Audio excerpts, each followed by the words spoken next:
Unlock the potential of PLR, private label rights, content by transforming it into engaging webinars and workshops. Start by choosing relevant PLR materials such as ebooks, articles, and courses that resonate with your target audience. Imagine a digital stack of such content, ready to be revamped. Next, enhance and personalize this content.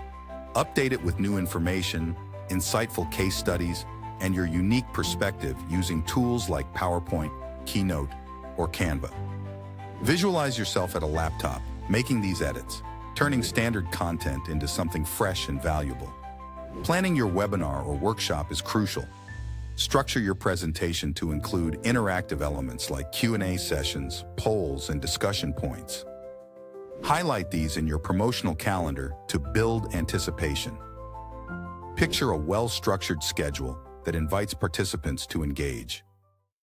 As you prepare to deliver, practice your presentation on platforms like Zoom, GoToWebinar, or Microsoft Teams. Confidence is key, so imagine yourself rehearsing to ensure smooth delivery. Engage with your audience actively during the session. Encourage questions and feedback, and visualize speech bubbles that represent this interaction. Finally, follow up with your attendees by sending recordings and repurposing the content into blog posts or video snippets, maximizing your reach. In a modern home office, with motivational quotes on the wall, stand confidently and start planning your next successful webinar or workshop today.